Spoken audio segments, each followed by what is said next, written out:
বঙ্গোপসাগরের নিম্নচাপের কারণে উপকূলবর্তী জেলা খাগড়াছড়িতে টানা ভারী বর্ষণে পাহাড় ধসের শঙ্কা দেখা দিয়েছে। খাগড়াছড়ি জেলার বিভিন্ন পাহাড়ের পদদেশে প্রায় ৩০ থেকে ৩৫ হাজার পরিবার ঝুঁকিপূর্ণভাবে বসবাস করছে। প্রশাসনের পক্ষ থেকে তাদের নিরাপদ স্থানে সরে যেতে মাইকিং সহ সচেতনমূলক কার্যক্রম চালানো হচ্ছে। বৃহস্পতিবার ভোর থেকে নিম্নচাপের প্রভাবে জেলায় টানা বৃষ্টিপাত শুরু হয়। পাহাড়ি ঢল ও অতিবৃষ্টির কারণে চেঙ্গি ও মাইনী নদীর পানি বেড়ে গেছে। এই অবস্থায় রাঙ্গামাটি উপজেলার দুর্গম আলুটিলা এলাকায় একটি ছোট পাহাড় ধস হয়, যদিও এখন পর্যন্ত কোনো হতাহতের খবর পাওয়া যায়নি। প্রশাসনের তথ্য মতে জেলার বিভিন্ন এলাকায় পাহাড়ের পদদেশে ঝুঁকি নিয়ে বসবাস করছে প্রায় ৩০ থেকে ৩৫ হাজার পরিবার।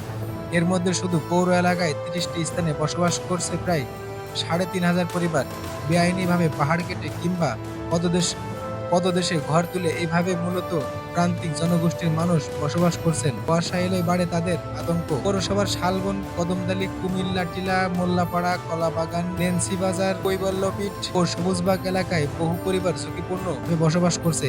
এছাড়া দিঘিনালা, মাটিরাঙ্গা, ভালছড়ি, রামগড়, লক্ষ্মীছড়ি ও মানিকছড়ি উপজেলার বিভিন্ন স্থানেও পাহাড়ের পদদেশে মানুষ বসবাস করছে। ঝুঁকিপূর্ণ এলাকায় বসবাসকারীরা বলছেন বিকল্প জায়গার অভাবে তারা বাধ্য হয়ে এসব স্থানে বসবাস করছেন। তাদের দাবি সরকারিভাবে পাকা সুরক্ষা দেয়াল নির্মাণ কিংবা পুনর্বাসন ব্যবস্থা করা হলে তারা নিরাপদে বসবাস করতে পারবেন। খাগড়াছড়ি ফায়ার সার্ভিসের উপ সহকারী পরিচালক মোহাম্মদ জাকির হোসেন বলেন, বৃষ্টিতে পাহাড় ধসের আশঙ্কা থাকে, ধস হলে জানমালের ক্ষতি হতে পারে, তাই আমরা মাইকিং এর মাধ্যমে মানুষকে আশ্রয় কেন্দ্রে যেতে অনুরোধ করছি। খাগড়াছড়ি পৌরসভার প্রশাসক ও জেলা স্থানীয় সরকার বিভাগের উপপরিচালক নাজমুল আরা সুলতানা বলেন, ঝুঁকিপূর্ণ এলাকাগুলোতে সচেতনমূলক প্রচার চালানো হচ্ছে, বাসিন্দারা নিরাপদে স্থানে সরে যেতে বলা হচ্ছে।